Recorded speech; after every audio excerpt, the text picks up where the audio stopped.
I haven't been making a lot of videos lately, which, you know, I'm not proud of. I feel pretty bad about it. And it's actually getting to the point where I have to relearn a lot of the basics and get the rust off. I haven't even written a line of C# code in like 6 months or something like that. But that all changes today, because in the next 24 hours, I'm going to make a game.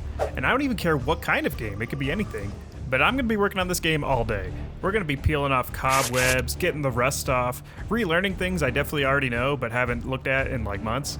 And by the end of the day, I'm going to have a game so good, not because it's a great game, but because it completely rejuvenates my love for game development. It reignites that burning passion I have for game development. And that's the greatest result possible. Unless the game made me rich or something, that's probably better. And why 24 hours, you might be asking? Well, it's not a game jam, it's nothing like that. I don't want to work on a big project, or I'll probably stop working on it, that's what happens. That's why I only have 3 videos this year, that's it. But enough of that, it's time to make a game. And with that, I fired up a brand new Unity project. And now it's just a matter of, well, what game do I want to make? I'm thinking 3D sounds kind of fun, like some first-person game. Maybe use a melee weapon or something, we'll see. If it's not clear, I really don't have a plan. Like, I'm not pretending to not have a plan, I actually do not have a plan. So I looked up how to make a first-person controller on Unity to follow some tutorial, part of that whole relearning process, and I found this one.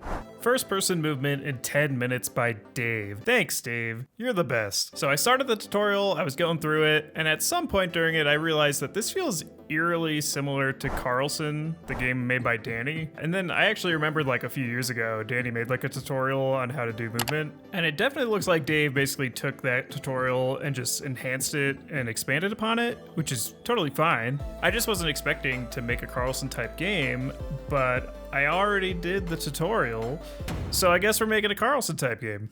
Let's do a little showcase of some movement we got. You can walk around, you can crouch, you can sprint, and then you can crouch, and then you'll slide. You could do some wall running, and the best part is if you have some sort of like ramp, you can slide, and you'll continuously slide until you get to the bottom. Join that with a jump pad, and it's just a match made in heaven. It's amazing. So once again, thanks, Dave. It did not take 10 minutes. This took much longer. You're a liar, but I love you. And just like that, the movement's basically done for the game, and you know, that's a good place to be. That happened really fast. But I still don't really know what kind of like game this is gonna turn into. I think I want to add some sort of melee weapon though, just so I can like beat the crap out of some stuff. That seems fun. So I opened up Blender and was just modeling around, and then I found a tutorial for a baseball bat, and I thought that'd be perfect because I didn't want to do like a sword or something like that. Baseball bat seems great. You hit things, they go flying. So I followed the tutorial, and this is how it came out. I think it looks pretty good for a baseball bat. You know, I might be a 3D modeling god, I don't know. And then I just added it to Unity. I basically attached it in front of the main camera, so now it looks like you're always holding it. We can then just add an animation for a swing and walk around and just start beating the crap out of stuff, like this box right here.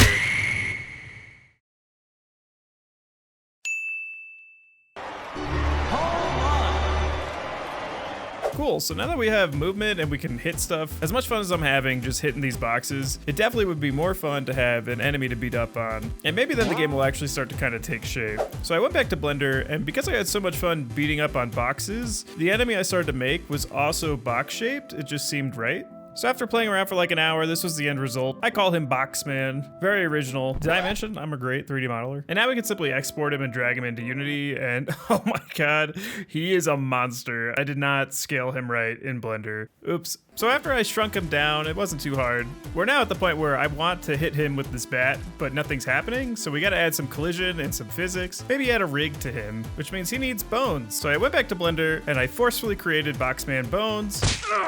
And now that he's all boned up, we can go back to Unity and create a rig for him. And this way, if we make Boxman fall from a height, he should ragdoll. Oops.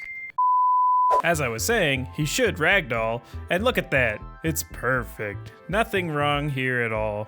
Honestly, I did spend a while trying to fix this, and this is as far as I got. And you know what? I actually think this looks good. You know, he's just feeling a little freaky. He's fine. Which means now that the rig and the ragdoll is set up, we now want to actually be able to toggle between his like regular animations and T-pose and activating the ragdoll when he like dies. Because we don't want him to be ragdolling when he's not dead yet. I spent like a long time trying to get this to work, and ultimately this is kind of where I landed, which, you know, I think works. I think we're in a good spot. I'll consider this a win.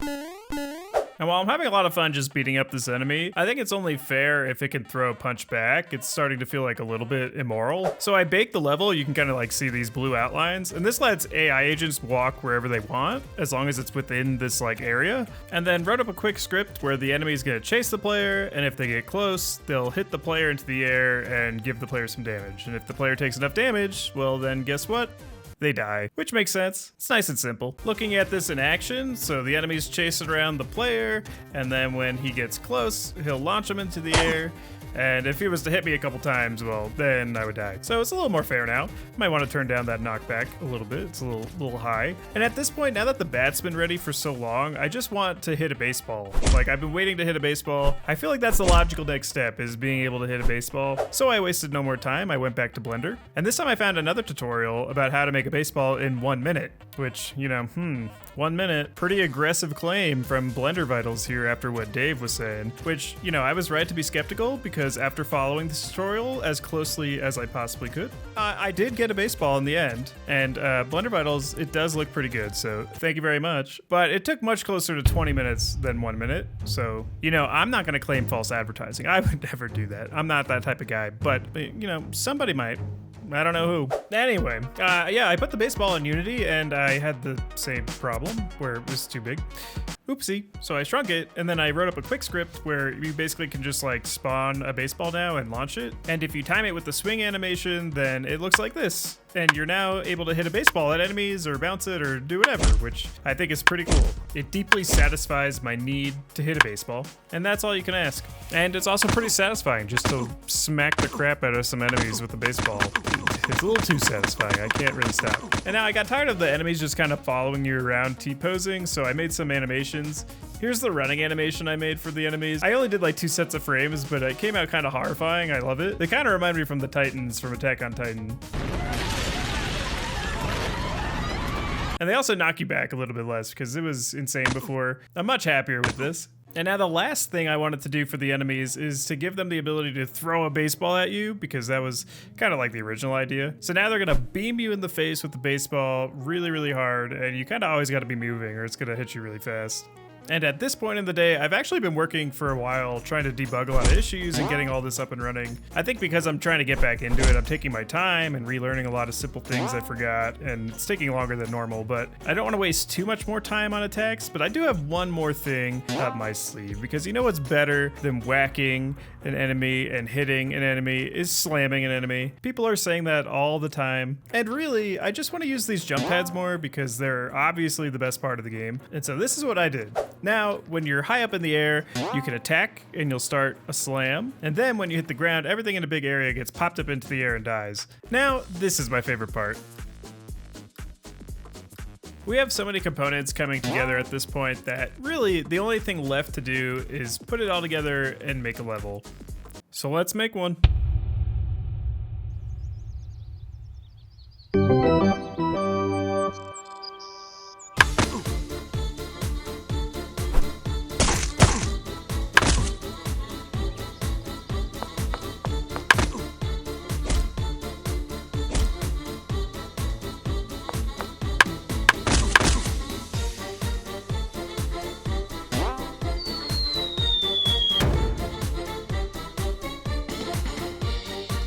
And that's basically as far as I got.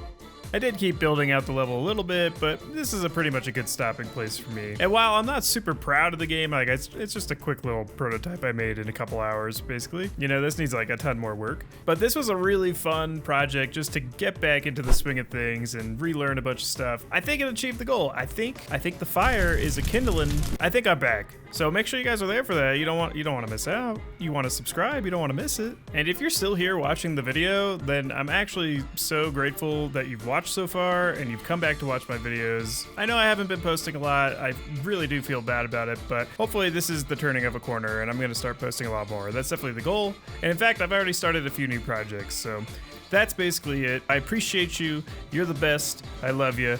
Goodbye.